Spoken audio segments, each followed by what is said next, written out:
Hi everyone. So now that you have watched the dollars and cents video, we're going to read a book, Lots and Lots of Coins by Marguerite Reed, and the illustrations are by True Kelly. Here we go. My dad carries paper money in his wallet to buy things. When he spends paper money, he usually gets change back. He does this a lot, so we have plenty of coins to look all together. Dad and I think coins are cool. He's a coin collector. I learn a lot about coins from him.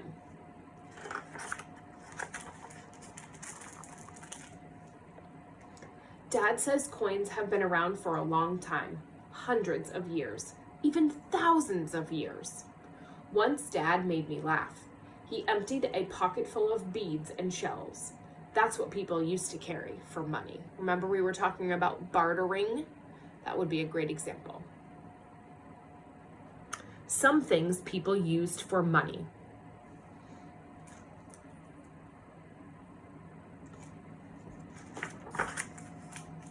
Coins from around the world come in different shapes and sizes. Dad has a Japanese coin that has a hole right in the center, right there. I look for shiny new coins. Dad looks for rare old coins. If a coin is shiny and bright, it is probably new. If it is dull and dark, it is probably old and may be getting valuable. Dad doesn't spend the coins he collects. He fits those into a special folder to protect them. Printed on the folder is the year the coin was struck at the mint. That's its birthday, he says. I laugh. I think it's funny to say that coins have birthdays. What does struck at the mint mean, Dad? I thought a mint was red and white striped candy. Dad smiles. The mint is where the coins are made. Plain round metal discs are put in a powerful machine. It strikes two different pictures into the metal. One side is called heads and the other side is called tails. So here we have heads and tails. Flipping a coin is one way to decide who gets to go first.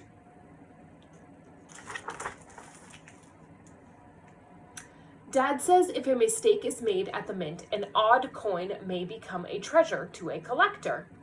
Here's an example. A 1955 penny was double printed and it could be worth $12,000.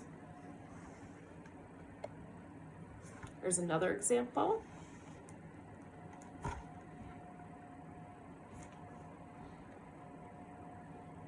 After we finish checking for special coins, Dad puts the rest of the change in an old fishbowl. I call it my coin collection. I stir those coins and look through the glass at them, all mixed up. Then I dump them out.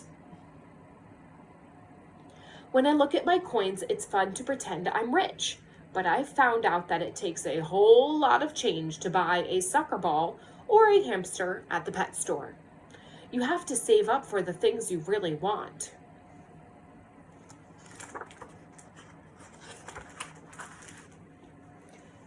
Dad and I make a game of sorting coins by size. I close my eyes and pick a coin out of the fishbowl. First, I find a penny. A penny is also called, you guys know, a cent. Next, I find a smaller, thinner coin. It's a dime. 10 dimes equal $1. So you are counting by 10.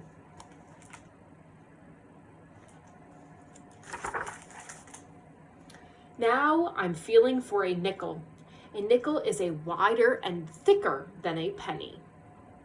A quarter is bigger. It takes 4 quarters to equal $1.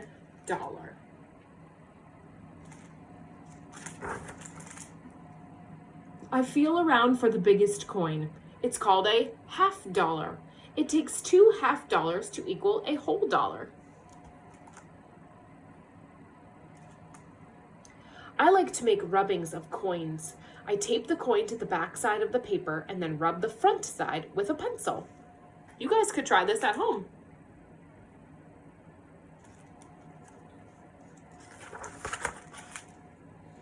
Dad says coins are like a piece of history you can hold in your hand. New nickels celebrated the anniversary of the purchase of the Western lands. President Thomas Jefferson sent Lewis and Clark to explore the West.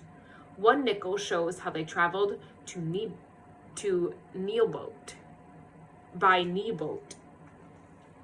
Another westward journey nickel has the words, "Oh, the joy." It tells how they felt when they saw the Pacific Ocean for the first time.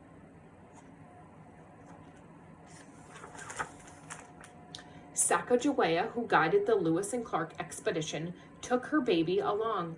They are on the gold-colored dollar coin. Have you ever seen one of these? Dad's collection has another dollar coin, too. Susan B. Anthony fought to get women's rights to vote, although she never got to vote herself.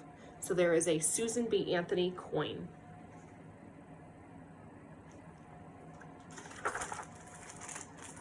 Almost every day we find new state quarters in Dad's pocket change. Each day the state quarter has a different design. Each state quarter has a different design to show what the state is proud of. It also tells the year that the state became a part of our country. There are a lot of different presidents on coins.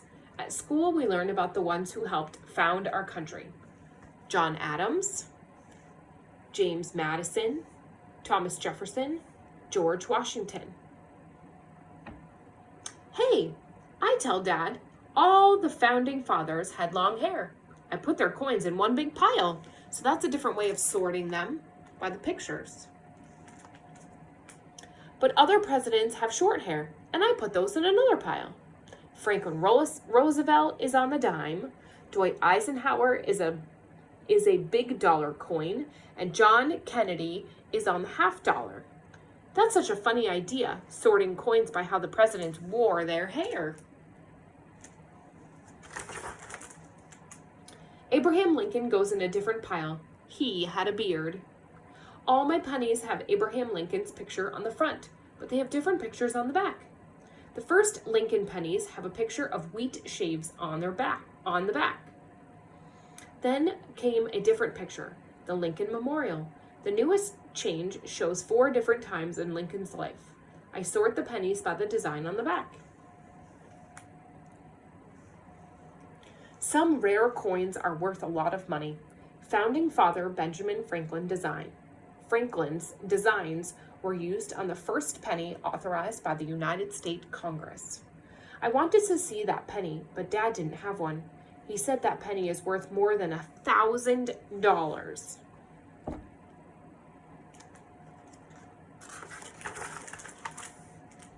Sometimes Dad and I have so many coins that we take them to the bank to trade them in for paper money.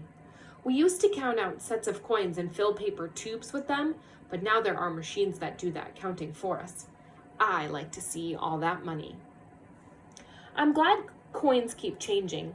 That's what makes them so much fun, especially when I collect them with my dad, or mom, or brother, or sister. So maybe you could try looking at your coins and sorting them different ways, or you could even try the rubbing activity. So you can always go back and pause it at that page and figure out how to do it. Have an awesome day.